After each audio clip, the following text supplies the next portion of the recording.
কিন্তু আকীদা খারাপ, এই জিকির করে করে এদের ওপর আপনি জুলুম করছেন, আপনি থামবেন।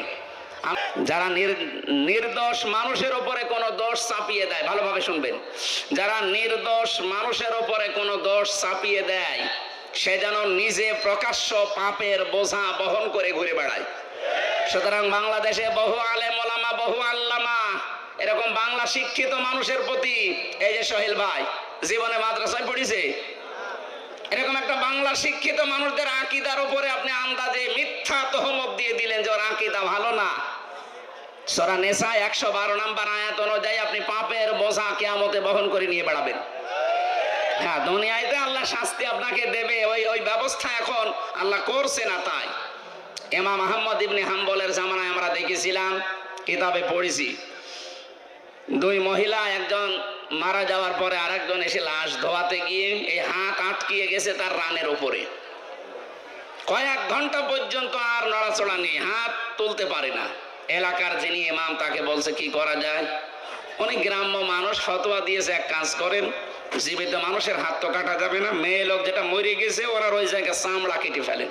কিন্তু এমন জায়গা এই রানের উপরে, নাভির নিচে হাঁটুর উপরে, এই জায়গায় এই কাজ করলেও হতো। কিন্তু যিনি মারা গেছেন তার স্বামী বলছে না, আমার স্ত্রী মরে গেছে আর এখন চামড়া কাটবেন, মানে দরকার হয় জীবিত মানুষের হাত কেটে ফেলেন। জীবিত মানুষের স্বামী যে আচ্ছা কি বলেন, আমরা আসলাম উপকার করার জন্য, আর এখন আমাদেরই আপনি ক্ষতি করবেন না। আমার স্ত্রী ভালো মানুষ, নেককার মানুষ, আমি আমার স্ত্রীর হাত কাটতে দেব না। আর একটু বড় ইমামের কাছে গেছে, আর একটু বড় জায়গায় গেছে, শেষ পর্যন্ত ওই দেশের প্রধান বিচারপতি ইমাম মালিক মদিনাতে থাকেন, তাকে ঘোড়ায় চড়ে প্রায় 80 কিলোমিটার দূরে এই ঘটনা নিয়ে আসলেন। ইমাম মালিক পর্দার আড়াল থেকে জিজ্ঞাসা করলেন, আমি কি করেছো বলো। মেয়েটা বলে, ইমাম আমি কিচ্ছু করি নাই, আপনি আমাকে বাঁচান। ইমাম বলে, হ্যাঁ আমি বাঁচাতে পারি, যা যা হয়েছে তাই তাই তোমাকে সত্যি বলা লাগবে। বলে, হ্যাঁ আমি সব বলবো, বলো। আমি আসলাম বাড়ি থেকে, মেয়েটাকে চাদর দিয়ে চারিদিকে ঘিরে নেওয়া আছে, তার প্রসাব পায়খানা পরিষ্কার করিয়ে আমি শুধু রানের উপরে হাত দেওয়ার সময় একটা মন্তব্য করেছিলাম।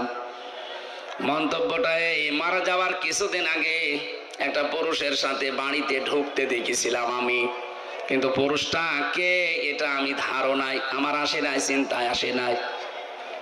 পরবর্তীতে এই যে হাত লেগে যাওয়ার পর যখন সব দিকে হইচই পড়ে গেছে, তখন তার ছেলে আর স্বামীকে জিজ্ঞাসা করা হয়েছে যে এই কাজটা আমি করে ফেলেছি। আমি কিন্তু একটা ধারণা করেছিলাম এই মহিলার উপরে। কিছুদিন আগে, খুব বেশি হলো আজকে থেকে 7 দিন আগে, একটা পুরুষের সাথে তাকে আমি বাড়িতে প্রবেশ করতে দেখেছি।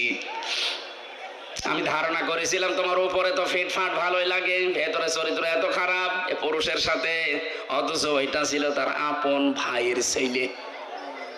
ভাইয়ের ছেলে তার জন্য কি হয় বলেন তো, ফুফু। কিভাবে দেখা করা ফুফুর জন্য, খালার জন্য জায়েজ নেই?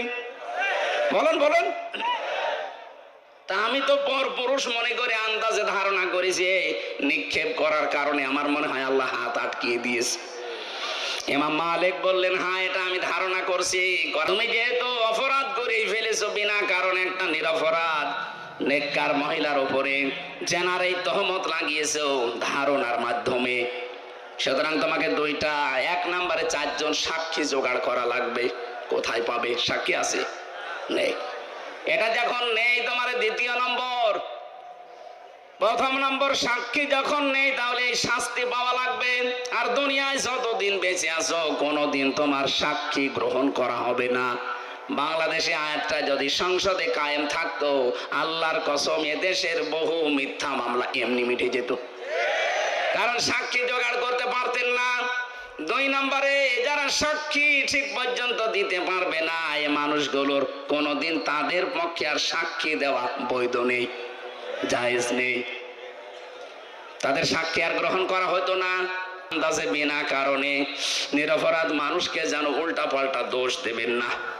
কথা বলেন না কেন? এরপরও যদি কারো শিক্ষা না হয়, আমার মনে হয় ওর কপালে হেদায়াত আর নেই।